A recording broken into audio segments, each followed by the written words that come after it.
And we are alive. Welcome back, everyone, to the Word Traction Podcast.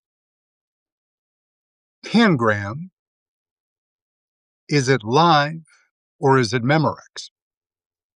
That was the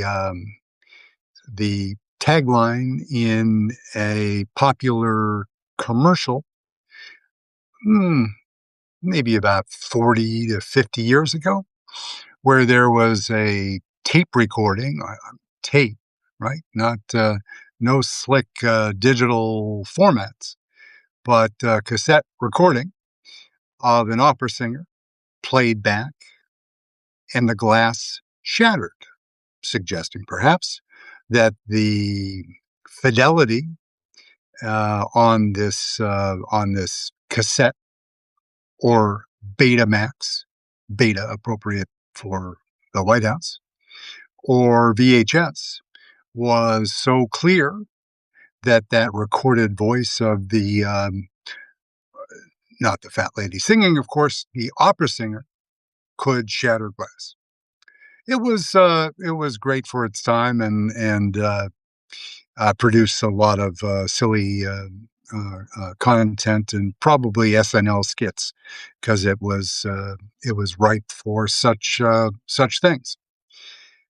But Pangram, as you probably have learned, is a software that is now rolled out on Substack that allows readers to determine what percentage of the written content in notes or newsletters is aided by AI. And this is the rest of our lives. This is going to be a thing. And what price authenticity? If you are paying, I don't ask for paying subscribers, but some people have built a very nice fortune, or at least a life on Substack that have been here more than I've been here about a year, and I care about the quality of my content,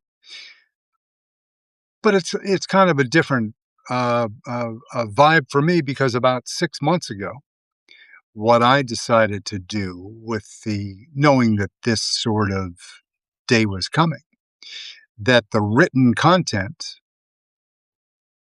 a, a large percentage of the written content on Substack is assisted with, AI assist.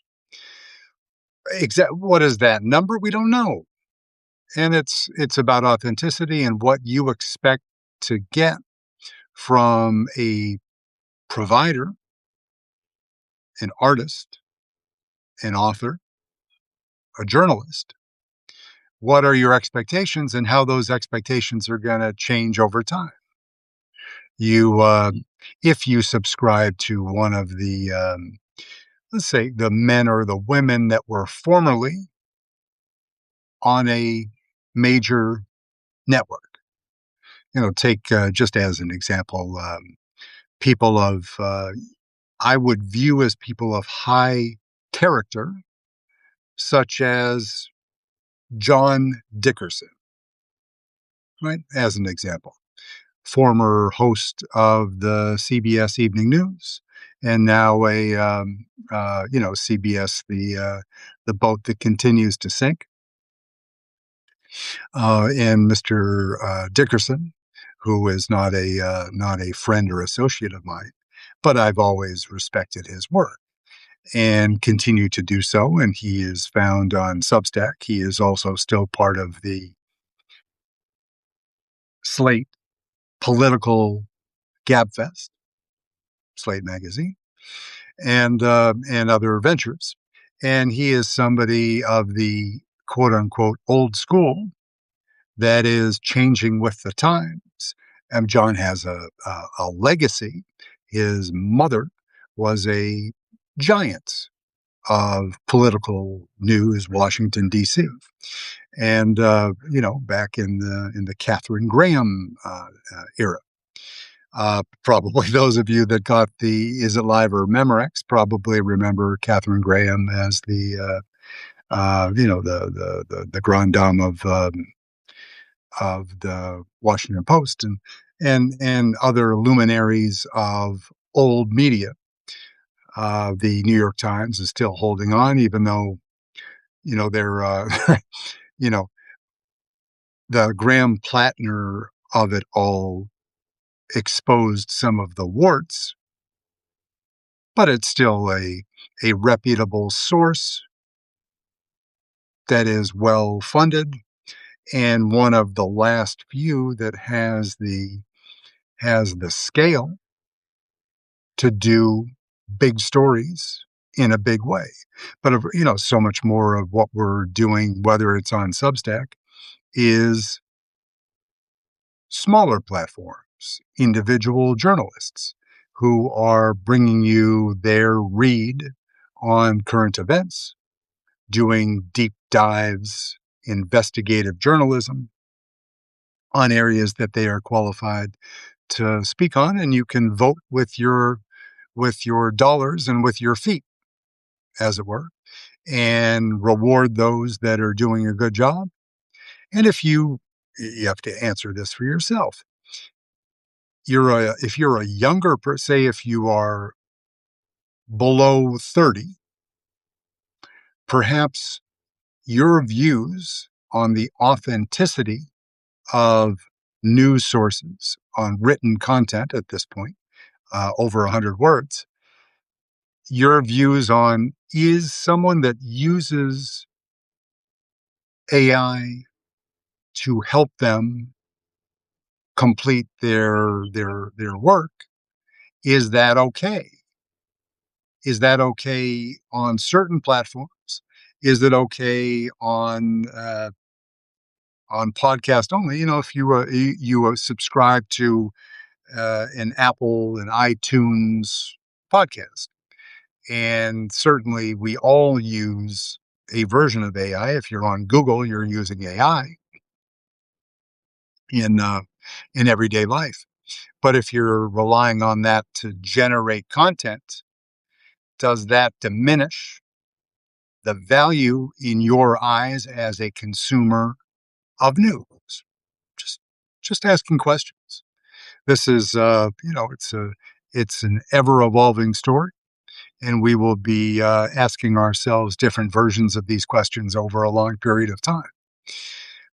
What I chose to do about 6 months ago was I began on Substack a year ago or so, just doing you know, uh, uh, maybe what you might consider to be snarky Trump takedown images with commentary, sort of the Onion variety. The Yeah, um, and then was writing a daily essay and just seeing which way the wind blows. What is the apex predator of that delivery system that is Substack from a verisimilitude authenticity point of view? What do you want? What will you allow as a consumer as far as the AI input?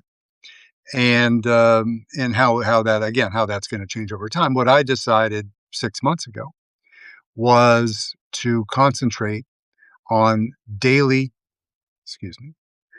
video essays, and this is what a wonderful and opportunistic a moment for a segue.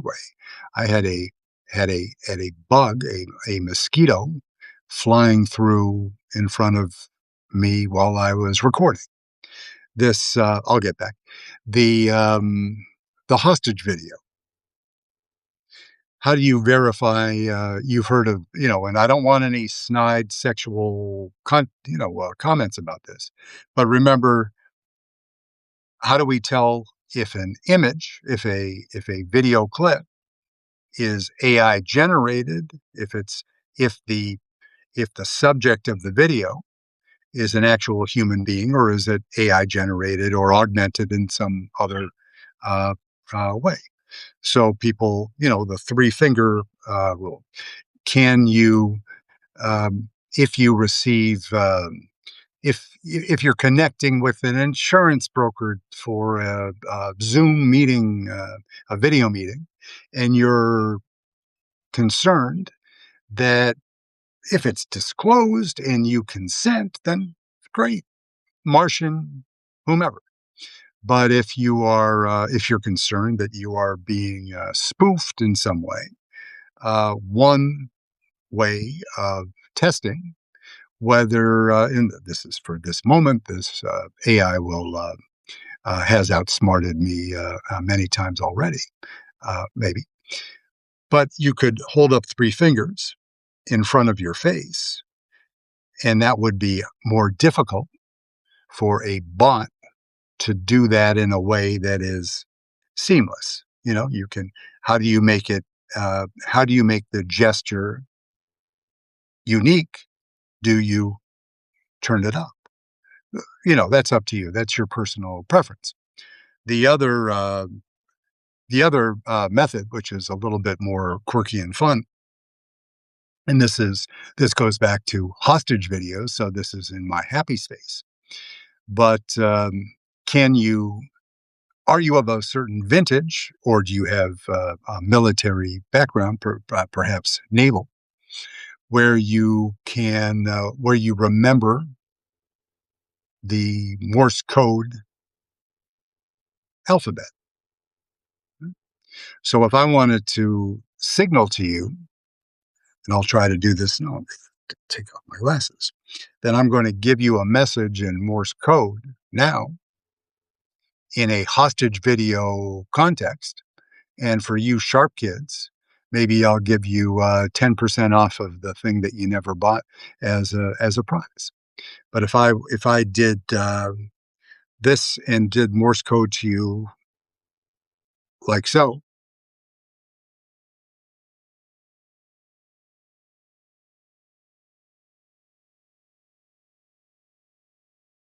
what's the message?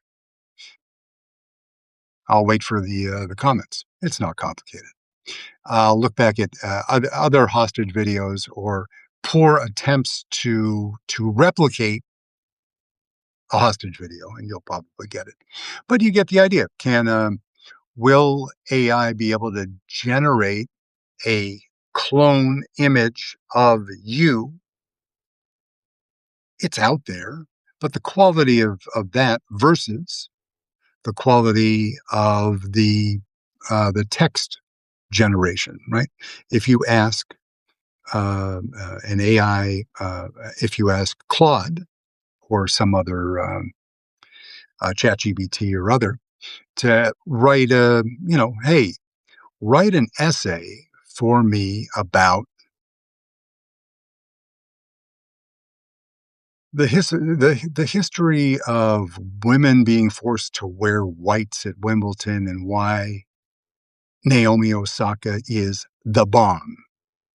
You might need to narrow that a little bit, but you could get a pretty decent draft on that subject from most reasonable AI chatbots, right? That's something that has been, you could get that in Google without any premium subscription. Will it be will it be dazzling? Will it be Ernest Hemingway? No, but do we need it to be? We've all the same software that is enabled on Substack now is the is rated very highly, and it's the same that universities use to evaluate whether snotty kids are writing their entrance essays using AI. The answer is yes, they are. But how do you now the technology is such that you get to the point. There's a tipping point. No money to Malcolm Gladwell on that one. How much time do you want to spend augmenting what was born as an AI draft in order to foil the software that is there to determine your authenticity. By the time you rejigger a short essay 27 different ways from Tuesday, would it have been easy just to write the fucking thing yourself? Again, inquiring minds want to know. And that again is kind of the existential question that we'll be wrestling with as the AI improves, right? In at pace, we're learning a lot of lessons just with national security, and will the will certain platforms be able to devise? Will an agent put together a biological weapon before we're able to thwart its attempt to eliminate the far weaker species on the earth, right? So, mega, we're all concerned about that. We're going to be in it together. And so instead of living in silos, we may want to face this problem in with a unified front. I know that's kind of a silly thought in the case of our current politics, but with real life implications. Then a move back to the middle. We can't call it that. A move back to sanity. Right? And I hope that MAGA generally won't mind as we're cleaning the dirty diapers that they're leaving all over the place, and we have to pay for the cleanup and for the disposal and the purchase of new clean diapers, which is on MAGA and which is on Donald J. Trump. I hope they won't have a grievance about it. I hope they won't, like the useless pieces of shit that were assailing Anthony Fauci this past week. I mean, this is a guy, 85 years old, that has given his entire life to public health, and in this corner, good human. In that corner, RFK Jr. and a bunch of senators that have no business being anywhere near the Senate. I mean, the behavior of both senators from Missouri, the behavior of a number of other I'm not deifying the behavior of every Democratic member of the Senate. That is not my intention. There are bad people on both sides, but just the supplication, the bootlicking, the ass rubbing, all of the silly things that Donald Trump requires of the Republican Party in the Senate and the House, as they must take their pants down and bend over for his pleasure, for his entertainment.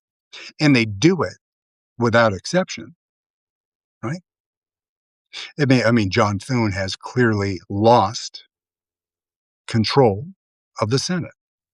He is no longer, he's handsome. He will always be handsome. When John Thune, long life, he's got 6 grandkids. I hope he's around nearly forever. He will, on the day that they pack him in that box and send him towards Lindsey Graham so they can laugh together again, he's going to be a handsome motherfucker on that day, no matter the number. Right? Anthony Fauci, I'm not a guy's guy in that respect, but dapper dude at 85. The truly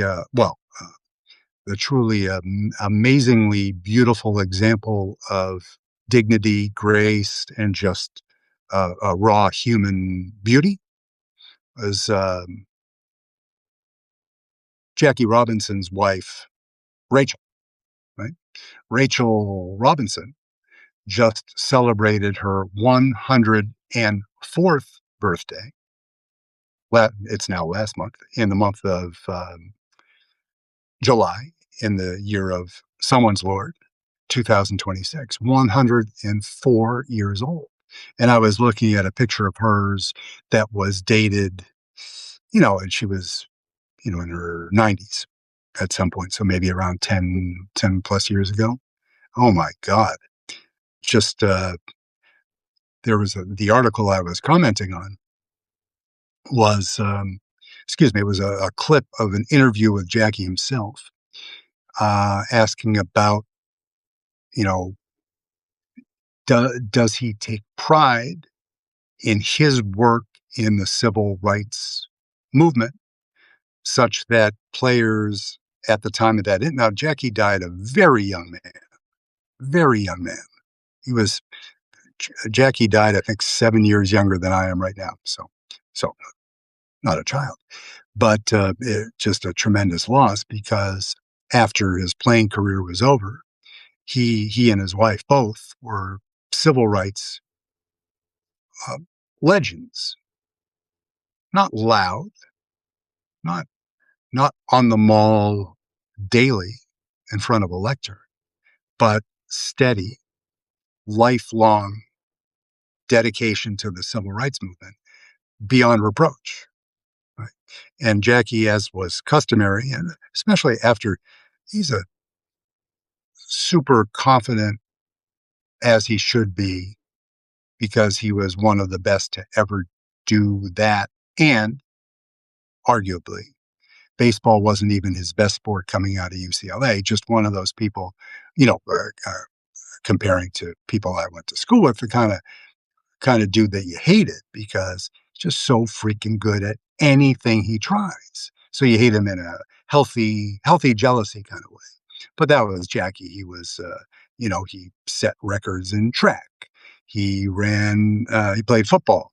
He was supposedly a very good basketball player too. So just couldn't fail. Just too awesome to fail. Yeah. So, anyways, I will Memorex and Rachel. No connection there. What do we want from Substack? What do we want from the content providers? What do we want from the journalists and the talking heads on the platform? Right? I'm going to be working on, for the month of August, I'm working on a new series that kind of goes back to my roots in uh, uh, in talent acquisition and employment more generally, the effects of AI on both of those things.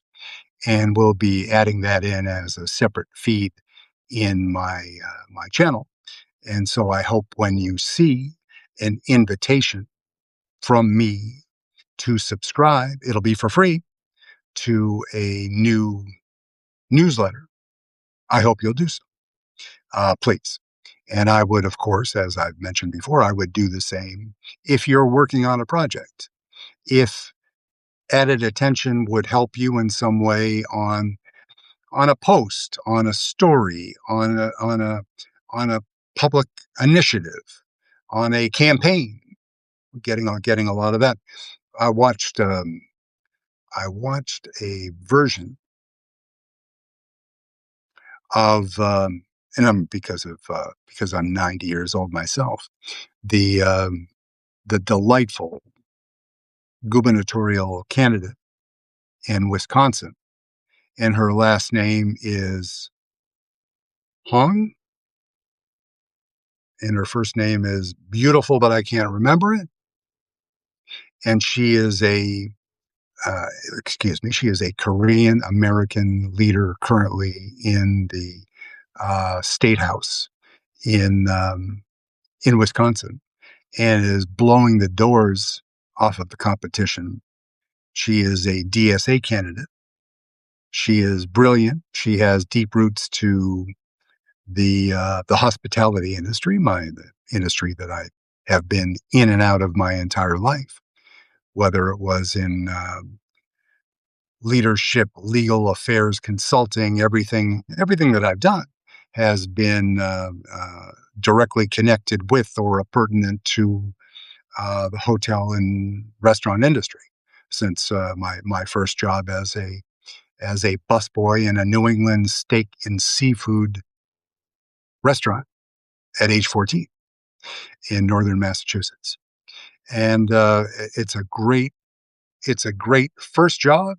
It's a great career. Meet lots of people, lots of fun, long hours, pay. It depends, but it's a marvelous way to introduce oneself to the working world as a young person. Again, long hours and difficult, and depending on where you are, very regional challenges. Mine in first learning what the industry was about was that when you store trash bags full of Maine lobster husks in a pile on a 90-degree day on the asphalt next to the dumpster because the dumpster's full, the aroma that comes from that general area is not delightful. And I learned that at a very young age. Now, we dealt with it in a very, this is, I've already dated myself before. This is in the 1970s. And how did we manage such assaults on our olfactory senses in the 70s? You light a Marlboro because hospitality industry, a lot of smoking. Gratefully, tobacco use is down across the board in all parts of the world, but not fast enough. And the other thing that you learn about in the hospitality industry is that you're always really close to a bar, or you're working with other people that work at other bars and restaurants. And so it's a wonderful social experience. And you learn a lot of non-vocational skills in that way too. As a youth, as a short order cook for my second job on a Massachusetts island summer retreat, and in one of the fondest memories. And I won't personalize this to any compatriot in particular, but you're there, you're working, you go in and you're the line supervisor in the kitchen. Get done at 1, go to South Beach. Oh, maybe I gave it away. Party all night, and then you take a shower and you show up for work at before 6 a.m. and you work the breakfast shift and you're pumping out egg orders like you're a Denny's robot. And then you take another shower, go back to work, and catnap on the beach in between. Hope for one day off for the week. And that's just the lived experience of the hospitality industry coming up when you're in your teens. But anyway, the focus of my new channel of the podcast that will be attendant to the aforementioned channel will not feature sexcapades on various North Atlantic vacation retreats. It will, however, focus on the very real challenges that are being brought to bear with AI and contraction in certain places. Other parts of the industry, of course, in current clients of mine that are working in parts of the Middle East that did not plan on Shahed drones flying through their hotels. Who would have known? Is everything related to that particular example Donald Trump's fault? No. No, it's about 85 to 90% his fault. but it could be the weather or something in the water.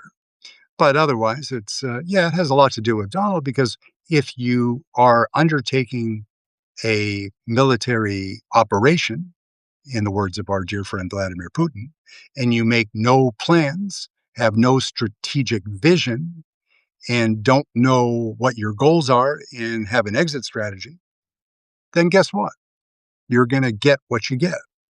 And that's what Donald Trump has found out. So, yeah, so for, we're all here on the platform. We want to support each other.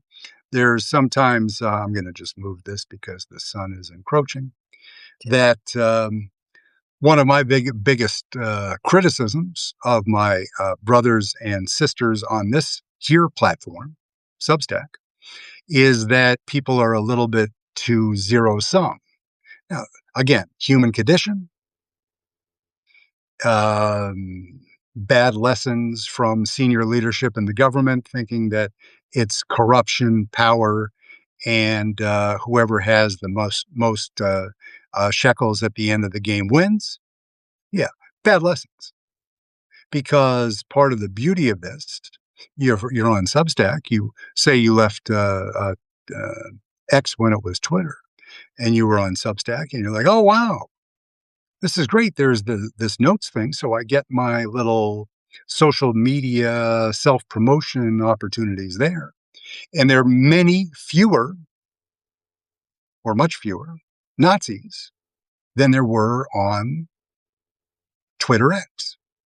That, of course, does not prove out in the long run because there are plenty of bad people. There are plenty of bad people on freaking Blue Skies and any other progressive social media platforms that I'm not aware of. But, if you go to FB, IG, Threads, etc., there are bad people everywhere. Of course, they run towards Elon because he feeds them, both actually and spiritually, with a hatred of brown and black people and of immigrants. And he weaponizes his fame and causes great damage and death and destruction in the world, including, as he lied to the nice people at The Economist, when he said, when the dear lady who was interviewing suggested that I believe that a much greater number of people are going to die because of your cuts to USAID. He said false. He didn't say, well, maybe a little, He of course pushed back aggressively because it's an indisputable fact. Is it also the fault of Donald Trump? Yes. Shared. Marco Rubio? Yes. Would we have hoped that our partners in peace, our allies before Donald Trump started jumping up and down on their necks, would have been quicker to donate to try to, you can't fill the gap of U.S. donations. Would you have hoped that China, who are strong believers in soft power, so you can more effectively use hard power to kill more people once you build trust, Chinese doctrine. But, what UK was pulling back too, and so was France, so was Germany, because the governments are all under assault from the white Christian nationalist / neo-Nazi parties. And those parties are calling for the end to anything nice for brown and black people in their countries and across the world. Truly horrible people we're surrounded with. But we have to soldier on. So we will communicate with authenticity and prove, the next in 2, 3, 4, 5 years, will the talking head speaking to you on this platform be indistinguishable from the clone AI generated talking head on this or other platforms? Then sure, it could happen. We don't know. by the time we blow up every data center in the United, I don't mean that. Rhetorically, blow up every data center in the United States, then it'll be harder to get to that point, right? The very reasonable argument, like China's not going to slow down. How can we slow down in an effort to make things more safe and secure for humanity? If China is going to be running 100 miles an hour while we're slowing down for safety, that doesn't work out well for us. True, but we have to try. And up till this point, Trump has tried only to steal more money to do things for corrupt purposes and avoid any accountability and any restrictions on businesses, any reasonable constraints. Now they're talking about it, even David Sachs, Elon's South African homeboy. And whether David Sachs himself is a Nazi sympathizer as Elon Musk is, I don't know. Don't care. Don't care about him at all, except as a human. But as far as the Trump administration, he can shove the fuck off whenever he wants to. So on we go. We will endeavor to build trust with our followers, with our subscribers, and say, transparency. Yes, not speaking for myself, for a hypothetical creator. Yes, up until and including today, I was using AI as a tool to help me provide better content. Those that are in favor of that will continue to be paid subscribers on my platform, and those that don't will leave, right? So that's just human, what used to be a free world. And we move on. Or we take affirmative steps, as we should, as I was talking about earlier. We want to verify. I mean, if you were an AI, you wouldn't generate this face. But what I do, can people believe that I'm sitting outside on a porch just as I was when the snow was coming down in December? Yeah. I mean, they can probably work that out when the snow is actually hitting the camera and melting on it. And then whatever, if you're a one finger, two finger, or three finger person, and I'll leave that alone. Or if you want to do Morse code messages to your subscribers to assure them that you are not a hostage, you're not MAGA, and that you are concerned, as they are, about authenticity and verisimilitude, and you want to hear from them, as I want to hear from my subscribers, followers, and those drive-by people. I want to know what your feelings are on the subject. What could I do to make you feel that my content is, if I'm the expression that that some use, but most frequently and first is Wajali, right? Who's a great follow. He says, I'm a terrible capitalist. I offer my content for free. But if you can be a paid subscriber, if that's within your budget, if you value the content, I'm not using this, I'm parroting the lines that he uses on a daily basis. But the sentiment is right on. Right? So if you like the content or want to be supportive of independent media, then at a minimum, free subscribe. One step up from free subscribe and then send a note, under the episode, under the recorded content, or independently commenting on other posts. The DMs within Substack work just fine, but I somehow with so much information in the world coming all the time, I seem to be, I miss out on those communications frequently. But if you want to get in touch with me to talk about, if you want, what if you want to get together and go live and have a chat about a subject of mutual interest, I'm down. Uh, in that case, reach out for me underneath this video, and I'll get in contact with you, and then we will exchange numbers like adults and communicate in a way that is more efficient for the two of us, and schedule something at a convenient time in the future. So, and there, just by doing that, by connecting with other honored members of the team, we are creating video content, which is very clearly on its face more authentic. I'm not I'm not shit canning written content.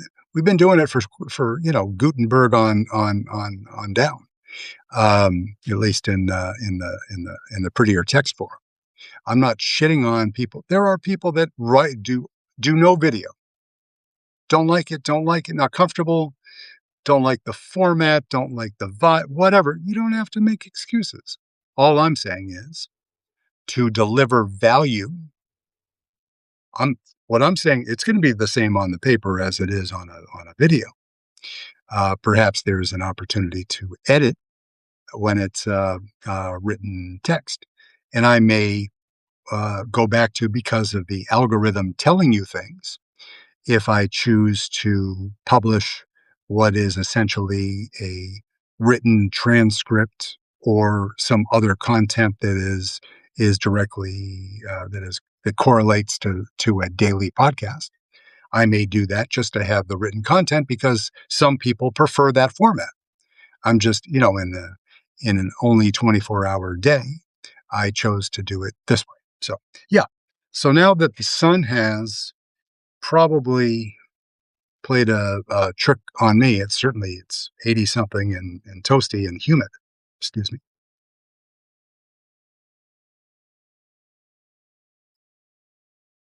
So as you know, in that context, when I lose the ability to see the camera because of the encroaching sunlight, which is delightful, but getting pretty fucking hot, I will pick up the camera. I will stand up with the camera. I will give you a little pan of the previously described sylvan splendor of northern Massachusetts. Lots of trees, lots of birds, light breeze, and we hope no drones right now. And I will then do that, take one step inside this domicile and say thank you, and then press the button and disconnect and say wishing you well, and maybe tomorrow and definitely on Monday. So I'm going to do all of those things.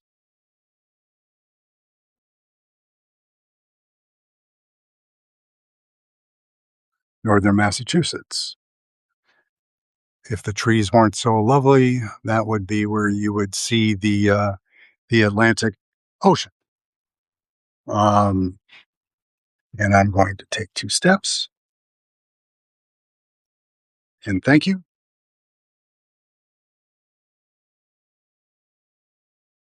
Kindly restack, subscribe, etc. And we'll be back with you later tomorrow or otherwise. Thanks very much.